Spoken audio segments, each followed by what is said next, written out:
هو ليه بقى عادي نشوف واحده بتقول ان الواحد اتحرش بيها او اتعرض لها ومحدش دافع عنها؟ لا وكمان يشتموها.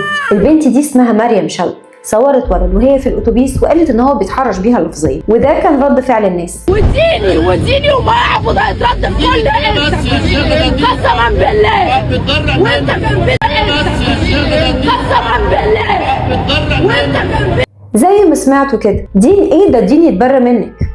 ده رد فعل الناس، ده غير الشعار اللي بيقوله كل متحرش. انت مالك انت مالك انت مالك انت مالك انت مالك انت مالك. وكأن ده المبرر اللي بيديله الحق انه يتعدى عليه. خلينا متفقين ان ربنا هو اللي هيحاسب البشر، وانت مأمور انك تغض بصرك وهتتحاسب على ده لو ما عملتهوش. وهي مأمورة انها تلبس اللبس الشرعي، ده لو هي مسلمة، وربنا اللي هيحاسبها على ده مش انت، لان ده ما يديلكش الحق للتعدي عليه، ولا حتى انه يديك مبرر انك تعمل كده. احنا عايشين في مجتمع فيه المسلمة والمسيحية، وبلدنا فيها جنسيات كتير وبيزورها السياح اكتر، فده مش مبرر ابدا لانك تتعدى على اي واحدة في الشارع. لا، واللي مستفز في الموضوع ان هو كان خايف انها تصوره في الاول، وكان بيحاول يتعدى عليها علشان ما تصوروش، بس لما شاف رد فعل الناس اللي كلهم كانوا بيطبطبوا عليه ما بقاش خايف.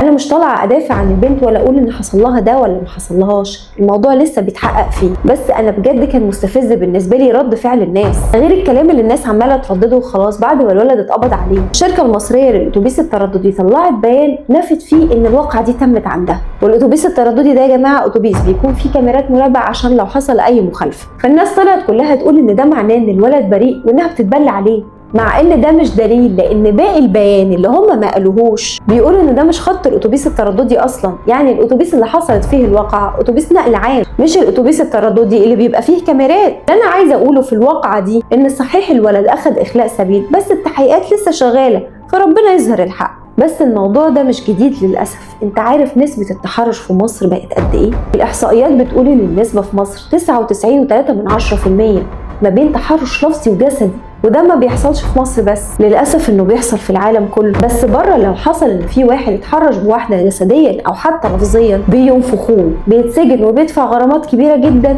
ده غير ان هم ممكن يرحلوه. ده غير البلاد اللي بتنفذ على المتحرشين الاخصاء الكيميائي، حقنه كده يدوها له تخلصنا من القرف، عشان ياخد لحظه للتفكير قبل ما يعمل الجريمه دي. فزي ما بتحترموا نفسكم بره مصر، احترموا نفسكم في مصر. وانا هنا كلامي مش على الواقعه دي بالتحديد، انا كلامي على التحرش بشكل عام اللي ما بيسلمش منه لا كبير ولا صغير. وبس كده، ما تنساش تعمل لايك واشتراك في القناه، وقول لي رايك في الكومنتات. لو شفت موقف زي ده هتتدخل ولا هتقول وانا مالي؟